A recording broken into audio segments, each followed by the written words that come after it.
faites des recherches, vous verrez si ce que je dis est ineptie ou réalité. Et pourquoi les sionistes donnent des armes pour que les deux camps s'entretuent? Parce qu'ils veulent qu'il n'y ait plus personne sur cette terre-là. Et pourquoi? Parce que on parle du grand Israël. Il y a du pétrole, mais qui dit pétrole? Pourquoi eux, par contre, ils parlent de grand Israël, ils parlent de grand pétrole aussi? Il faut dire les choses. Hein? Là où la terre, il y a des ressources naturelles qui peuvent être reprises, eh bien pour eux, c'est un objectif final de l'avoir. On parle de l'Égypte, l'Égypte est dans leur plan. Les sionistes veulent l'Égypte. Bien, comme tu dis, arrête.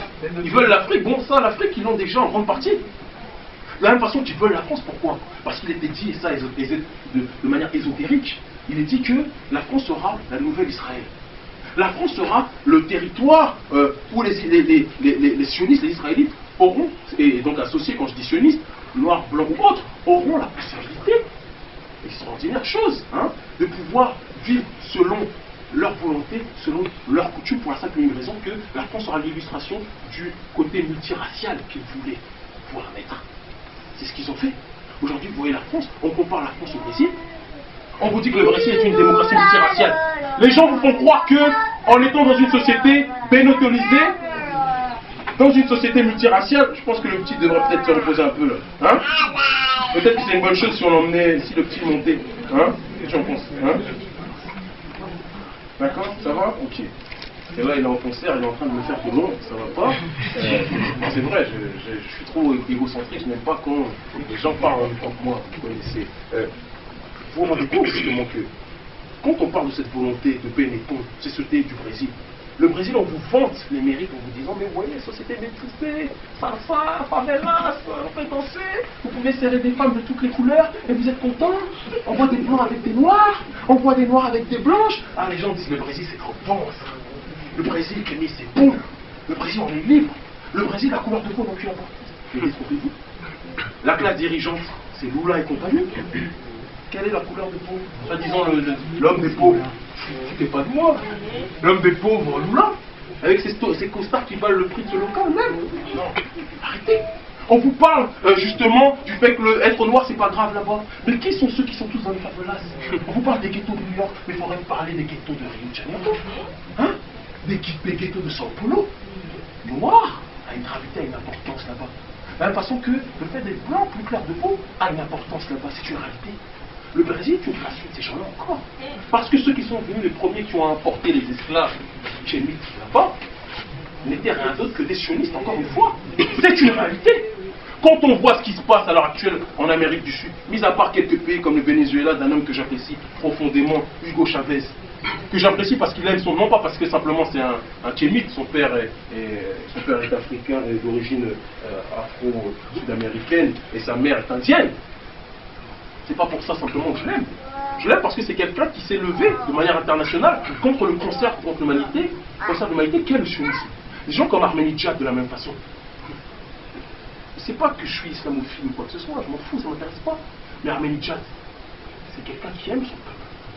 Ahmadinejad, c'est quelqu'un qui a décidé de fermer les frontières et de couper le robinet s'il le faut pour que son peuple puisse se dresser contre l'hégémonie sioniste. Quand est-ce que le peuple kémite va faire de même ici, mes frères et sœurs? Je vous pose une question. Quand est-ce qu'on va se lever? Quand est-ce qu'on va avancer? Quand est-ce qu'on va faire en sorte que ces gens-là, on marche rue des Rosiers, les gens sont en panique? Non, c'est vrai. Quand est-ce qu'on va aller se diriger? On sait tous où crèche Sarkozy. On va le faire. On va le faire. On va le faire. Kémite d'un côté, séparatiste de l'autre. On va aller demander des comptes à cet homme-là. On va aller demander des comptes à ces gens-là. Comment? Non, on ne peut pas l'accepter.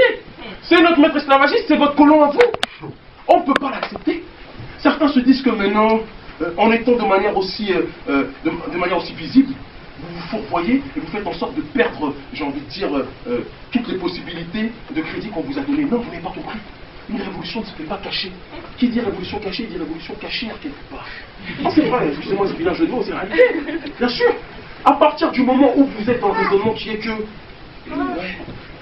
Je vois des gens, je connais des gens, je ne citerai pas de nom, qui disent Kémy, c'est bien ce que tu fais, tu donnes la dignité aux gens, mais tu fais trop de bruit. Tu vas te faire avoir. Mais est-ce que vous avez déjà vu des révolutions ou des révoltes qui se font en se cachant derrière les gros bras? Non. Est-ce que vous avez déjà vu des révolutions? C'est comme la LDJ, ça me fait rigoler. Hein, on les interroge pour savoir ce qu'on pense d'eux. visage découvert, et eux, ils disent, ils nous menacent, hein, mais on voit pas leur tête. Ça commence ici. Et même ici, j'ai envie de dire là, mais parce que là, il n'y a rien du tout. Là, parce que... Cette révolution-là, il n'y a que les cafards qui peuvent faire ça. Est-ce que vous êtes des cafards ou vous êtes des hommes, les professeurs? Hein? Est-ce que vous êtes des cafards ou vous êtes des hommes, vous aussi? Cette question, vous devez vous la poser. Comment expliquer que dans votre propre pays, vous fassiez des réunions dans des locaux fermés, c'est marqué, il n'y a pas de population à l'intérieur, ou c'est marqué, vous faites des révolutions dans des caves, on charrie les, soi-disant les musulmans qui font leurs prières, la prière du vendredi, dans des sous-sols. Mais les nationalistes, c'est pas mieux. Vous êtes dans votre propre pays, les gars. Vous êtes dans votre propre pays. Et vous êtes là en train de vous cacher, Kémy, si on peut trop avec toi, c'est chaud pour moi. Alors c'est nous qui devrions dire ça. Mais, Kémy, tu as une image antisémite, tu vas trop loin sur certains points. On est d'accord avec toi. Tel, je vais pas dire le nom des partis dans les caméras, mais tel parti est d'accord avec toi. Mais si on se voit publiquement avec toi, c'est chaud, Kémy. Et depuis quand c'est le noir qui est le diable maintenant? C'est pas nous qui devrions être chaud. Non, c'est vrai. De quoi avez-vous peur? Qu'est-ce que vous pouvez connaître de pire que ce qu'on connaît aujourd'hui? On parle des pays staliniens, on parle de l'ex-URSS, où la parole n'était pas libre. Mais la parole est-elle libre ici? Rien n'a changé. Et que devons-nous faire pour que la parole devienne libre? Il faut l'arracher. Il faut arracher cette liberté. Toute personne fière doit arracher cette liberté à ces classes dirigeantes qui nous détestent tous, qui que nous soyons, qui nous détestent parce que nous représentons ce qu'elle est le plus au monde, la culture et la fierté raciale.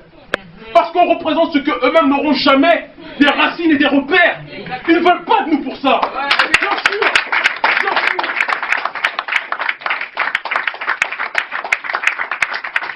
Ils veulent de nous que lorsque on donne l'image soit du nègre miséreux. J'ai vu un reportage qui m'a donné envie de casser ma télé, j'avais ma fille dans les bras, et ma fille a tremblé, pourtant elle a fait 17 jours. J'ai failli la faire tomber, c'était dangereux, parce que je voyais à la télévision que on nous montrait ceux qui viennent, les nôtres qui viennent d'Afrique, et qui se heurtent en Espagne aux barrières, soit Ceuta ou Melilla. Ça me donne les larmes aux yeux quand je vois ça. Et on voyait un mec qui, normalement ils doivent tous être compartimentés dans ces bateaux, on voyait un mec qui les fouettait en disant restez tranquille, un noir, hein. Un noir. Oui, ça aurait pu être passé, ça aurait été mieux, un noir. J'ai vu ça, je me suis dit, des gens qui sont en train de risquer leur vie, parce qu'il n'y a pas d'autre mot, ils risquent leur vie, il faut dire les choses. Hein. On peut dire que ce sont eux les responsables, mais non, la réalité n'est pas là. Les responsables, ce sont les abrutis ici, qui leur font croire que le jardin d'Éden passera par notre présence ici. Ce sont les abrutis ici, qui, alors qu'ils sont smicards ou RMistes, lorsqu'ils vont au pays, vont draguer toutes les petites femmes avec 10 francs CFA, 100 francs CFA, alors qu'ils ne gagnent rien ici. Ce sont ces gens-là qui sont responsables de la mort des nôtres. C'est une réalité. Les gens qui vont... Non, c'est pas faux.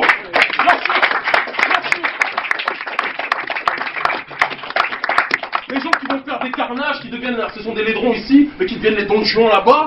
Non, c'est vrai. Il y a même des blancs, hein. Il y a des mecs qui disent nationalisme, bon, hein. Ils vont au pays, bon, ils prennent une petite fatou, une petite bintou, hein.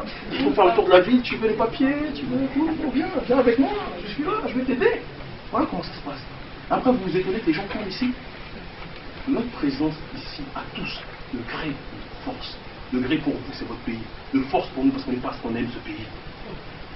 On est ici pour attendre l'unité, certes.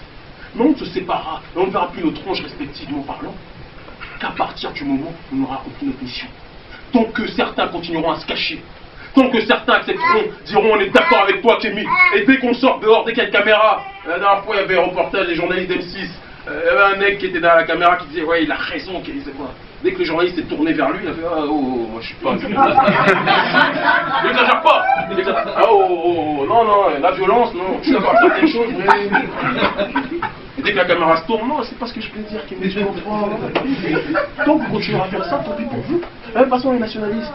Tant que quand les journalistes viendront vous voir et vous demanderont ce que vous pensez de Kémy Séba, vous direz oh, il va trop loin sur certains sujets, mais c'est le monde à l'envers de dire ça. On parle que de liberté. On parle que de dignité. On parle pas de racisme. On parle d'amour de son peuple. Est-ce que c'est grave que de dire ça? Est-ce que c'est grave que de dire que si on ne se lève pas, on n'avancera nulle part? Ils ont déjà eu Dieudonné. Vous voulez qu'ils aient les autres aussi? Ils ont déjà eu toutes les personnes qui sont levées, ils les assassinent, ou ils les achètent, ou alors ils leur disent que si tu continues à parler, on t'affamera. Ils ont réussi à avoir, nous on n'a rien à perdre. Mais cette particularité, contrairement à d'autres, Je ne suis pas arrivé par le monde du spectacle. Je ne suis pas arrivé par la voie politique. Je suis issu d'une famille normale qui avait ses moyens, mais c'est par la rue que j'ai appris la connaissance de soi. C'est par la rue que j'ai commencé à combattre, à militer, que c'est dans la rue que j'ai commencé à étudier.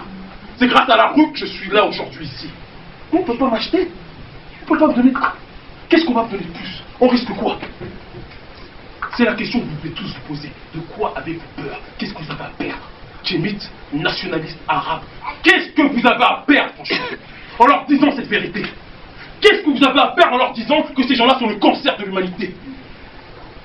Qu'y a-t-il de grave que de dire ça? Quand des gens sont des oppresseurs, c'est grave que de dire que vous êtes opprimés? Posez-vous cette question. Ne parlez pas d'humanité, ne parlez pas de dignité, ne parlez pas de liberté si vous n'êtes pas prêt à faire couler votre sang.